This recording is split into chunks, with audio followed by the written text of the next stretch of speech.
everyone, and welcome to 9 on the Positive Side this weekend. Thank you so much for being here. Here's some of what's coming up today in our show. It's a sweetness of the foothills. With a unique name, we stop in for a taste of this special treat that you're looking at. Plus, Halloween has come and gone, of course, but some people are still talking about it. Meet the teenager who left a big mark on her community by being kind. But first, the countdown to Christmas, well, it's on. And this year, the state of North Carolina will have an extra gift in the national spotlight to be very proud of. Kelsey O'Donnell has a look at the harvesting of the national Christmas tree. In the heart of a quiet North Carolina forest along the Blue Ridge Parkway, the sounds of the season began with something other than Yuletide carols. This year, a piece of North Carolina will be in Washington, D.C. for the holidays. After combing through hundreds of acres, this 78-foot red spruce was selected as the next U.S. Capitol Christmas tree. And Wednesday, it was harvested from the Pisgah National Forest. One cut at a time, it's an honor North Carolina native Rodney Smith says he's thrilled to be a part of. It is a great opportunity for us to, focus on North Carolina and all that it has to offer to the area, the National Forest as a whole, but then everything else along the route. We're really focusing in on what North Carolina truly is. Over the next 2 weeks, this tree will travel through North Carolina and a portion of Virginia, making more than a dozen stops along the way for the community to see before it reaches its final destination. Reporting from the Pisgah National Forest, Kelsey O'Donnell, 7 News.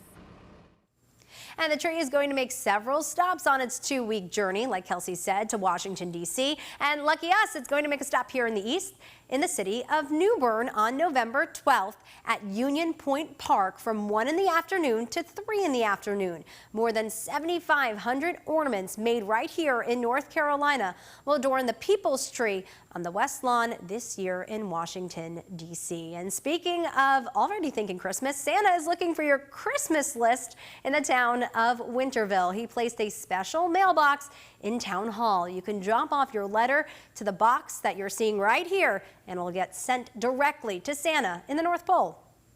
To have an opportunity to write to Santa and then get a response back from Santa about whatever it may be, I think there's just something special and magical about that for Christmas.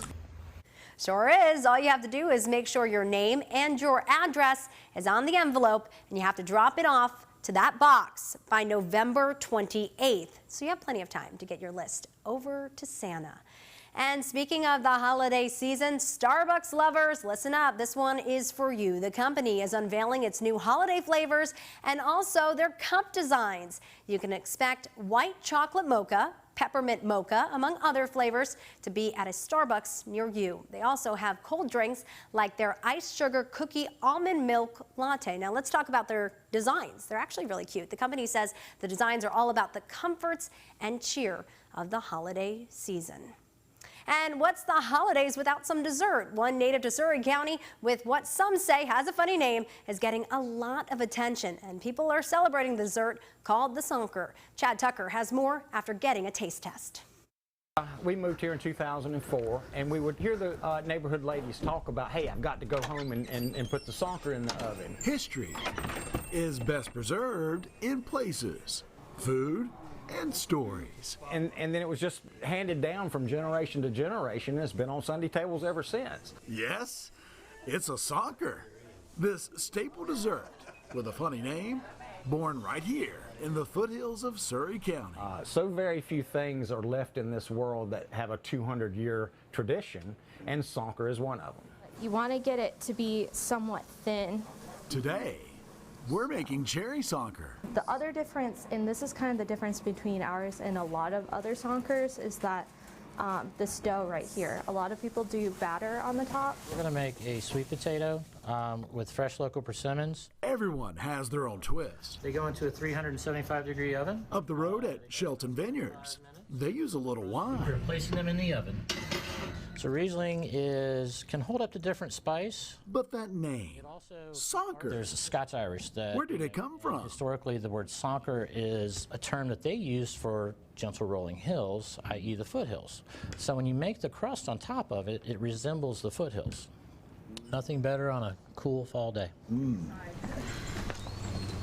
Back at the Rockford General Store, another slice of history is ready to serve. It's one of those things that if we quit making it and we forget about it, we would lose like a part of history and part of a very important part of the community.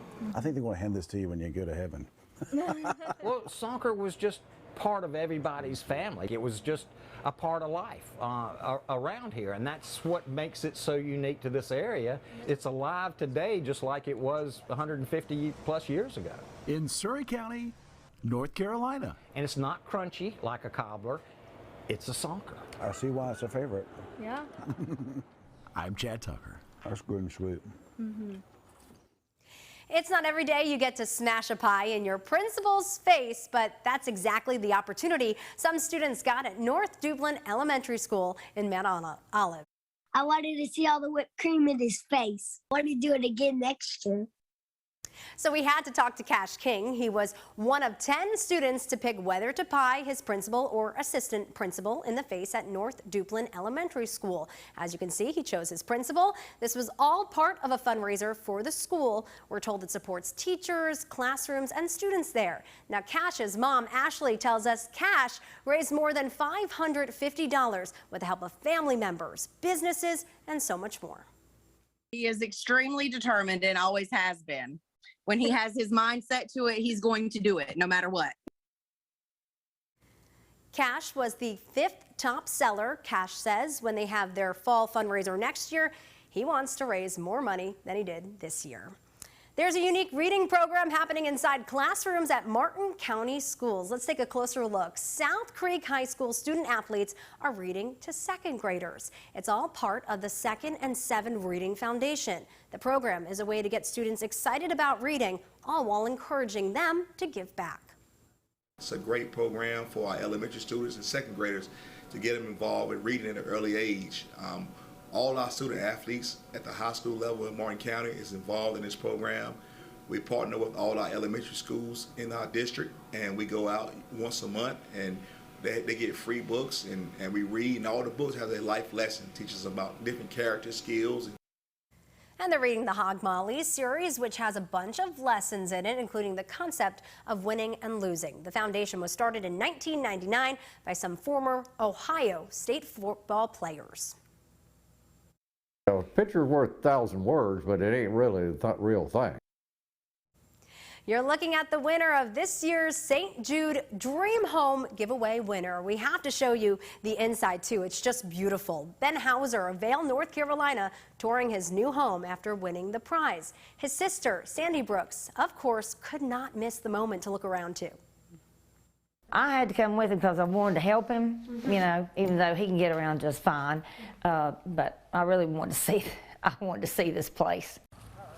According to St. Jude officials, every ticket purchased for this raffle supports their mission of finding cures and saving lives. More than 30 cities across the country host these types of giveaways. This one just happened to be over in Charlotte, North Carolina.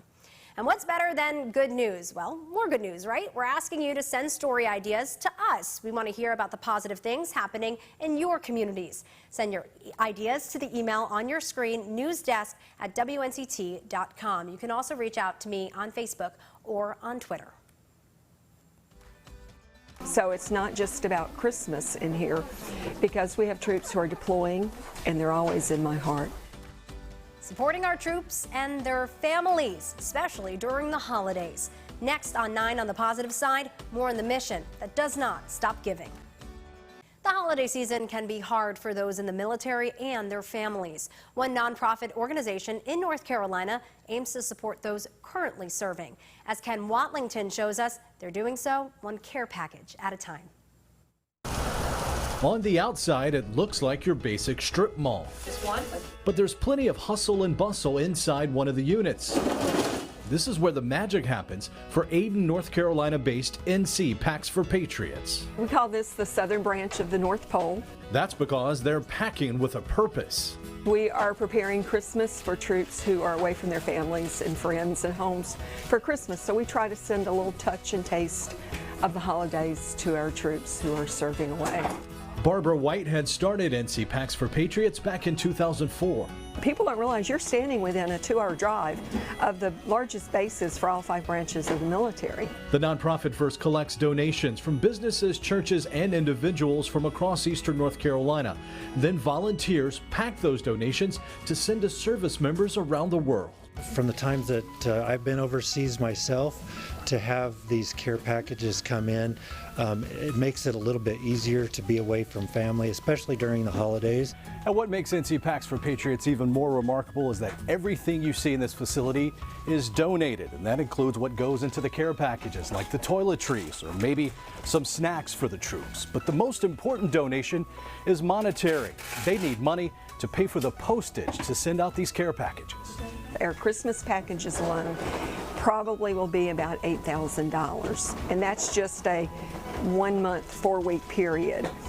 And people are donating their time too. Volunteers like Judy Dobler. Even a small group of 2 people make a difference. We've been coming to NC Packs to help for about the last 8 years. Besides supporting the troops, there's another reason Judy says she keeps coming back, and that's Barbara. She's just one of a kind. We said she should write a book with what she's been doing because it's so meaningful to so many people. Still making a difference nearly 2 decades later. Just thank you so much. The mission continues, so it's not just about Christmas in here, because we have troops who are deploying, and they're always in my heart. For Veterans Voices, I'm Ken Watlington in Ayden, North Carolina. NC Packs for Patriots is always in need of donations for troops. They're always looking for postage to send those care packages. If you are interested in helping, connect with Barbara on Facebook. Just search NC Packs for Patriots. That's also available on our website, WNCT.TV. Now, Veterans Day is Friday, November 11th. We want to tell you about our Veterans Voices special that's coming up on this Veterans Day. We're going to highlight and honor those who have served our country and those who continue to make an impact in their communities. Our Veterans Voices special is Friday, November 11th on WNCT 9 News at 5:30. When I was 4 or 5 years old, I'd go to the track with him and hang out. So I got into karts and cars through him. A North Carolina teenager wants to go for the gold, but not like you might think. Next, his aspirations for racing while also earning his college degree. A Mooresville teen is on the fast track to a professional racing career, but you may be surprised to learn he has no aspirations to race in NASCAR. Brett Baldeck introduces us to this North Carolina high schooler. These aren't the race cars you typically see in and around Charlotte. Prototype cars just look awesome. This car specifically is a National Auto Sport Association prototype. On the low end, these cars cost about $125,000. Inside the cockpit, it's full of technology and digital screens. Outside, it's all about aerodynamics and trimmed out body kits. The driver behind the wheel of this slick-looking prototype is a 17-year-old high school senior who got the racing bug more than a decade ago thanks to his race car driver father. When I was 4 or 5 years old, I'd go to the track with him and hang out. So I got into karts and cars through him. He got behind the wheel of a go-kart at 8 years old before moving to race cars at age 14. His career expanding while also juggling school. You could say he has learning while racing down to a science. Despite missing 4 days of school last year, I have a 4.3 grade point average, so I think it's gone pretty well. Pretty well is modest. McAllister won the NASA Prototype Championship race at Laguna Seca in California last month. He has no plans on slowing down his education or racing career. There are so many different pathways in racing. I would like to pursue motorsports while also pursuing an education. While in college, McAllister hopes to join the International Motorsports Association, or IMSA, the premier sports car racing series in the country. Stock cars don't appear to be in his future. I don't really see myself transitioning now to a completely different platform, but you never know. I mean, if there's an opportunity, I'll take it. And that was Brett Baldeck reporting for us. One man is turning a misfortune into a new career. earlier this month, a man with disabilities from Stanley, North Carolina, was fired from his job at Wendy's. His sister says he'd worked there for 20 years without any problems, but it was a short retirement for Dennis Peak. Mount Holly Police Chief invited him to become an officer for the day. And the Mount Holly Police Department is really making his day special. It's as much of an honor for us, I think, as it is for him. Our job a lot of times isn't pleasant, and when we're able to do something of this nature, it's just really nice to be able to do that. And Pete got to ride in style in a police cruiser and visited businesses and schools with the police department on that day. Kindness at the forefront. Next on 9 on the positive side, see how one trick-or-treater went above and beyond this year for others. And last but not least, there's a certain trick-or-treater in Utah who's getting a lot of attention. It's not about what she did, it's about what some say she didn't do that really caught their attention. Kate Garner has more. This doorbell footage was taken at an Ogden home on Halloween.